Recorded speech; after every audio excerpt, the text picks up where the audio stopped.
चालीसगांव शहर में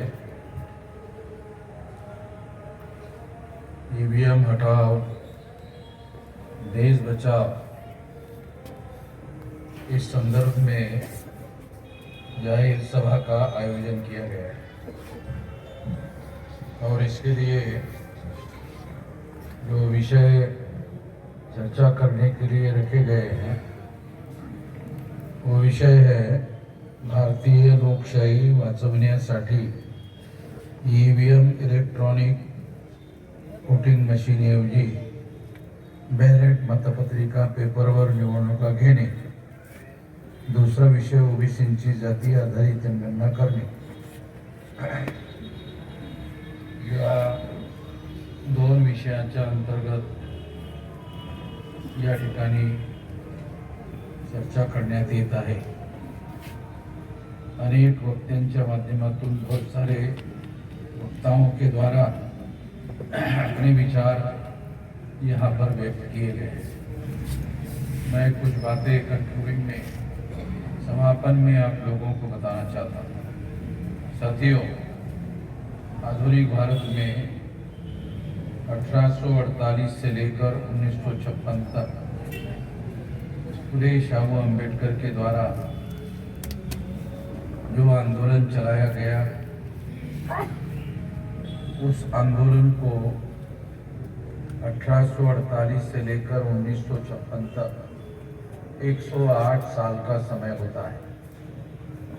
108 साल का संघर्ष करने के बाद, 108 साल का आंदोलन करने के बाद वोट का अधिकार हम लोगों को उपलब्ध हुआ और हमारे महापुरुष वोट के अधिकार से 108 साल का संघर्ष करने के बाद जो वोट का अधिकार मिला उससे संतुष्ट हुए. वोट के अधिकार से संतुष्ट हुए. इससे आप लोग अंदाजा लगा सकते हो कि वोट का अधिकार कितना महत्वपूर्ण अधिकार है.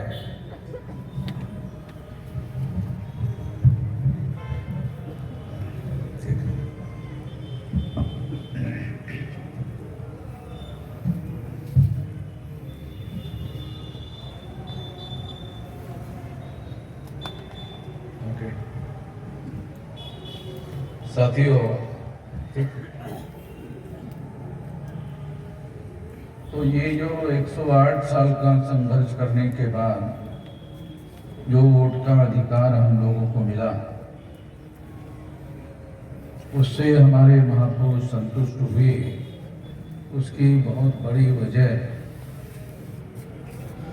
वो वजह क्या है? वो वजह ये है,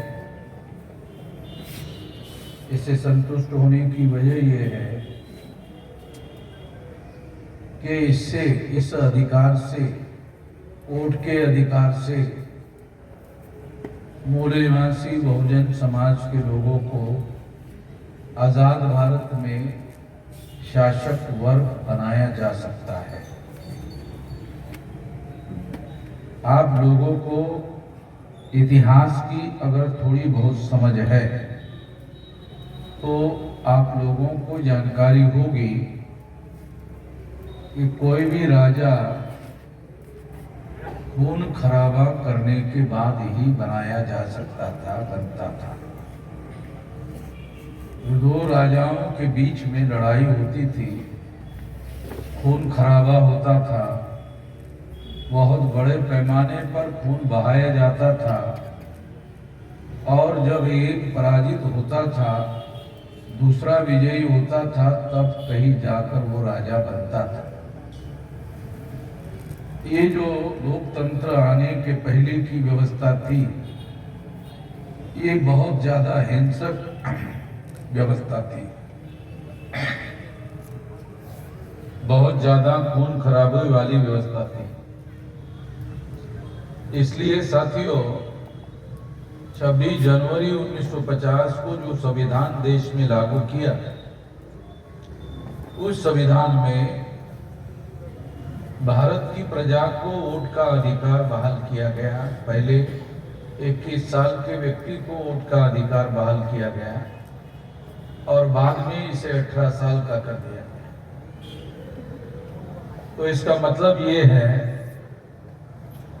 कि जो वोट का अधिकार है, इसका उपयोग और प्रयोग करके, शांतिपूर्ण तरीके से उपयोग और प्रयोग करके, किसी प्रकार का खून खराबा किए बगैर शांतिपूर्ण बदलाव लाया जा सकता है, शांतिपूर्ण परिवर्तन लाया जा सकता है।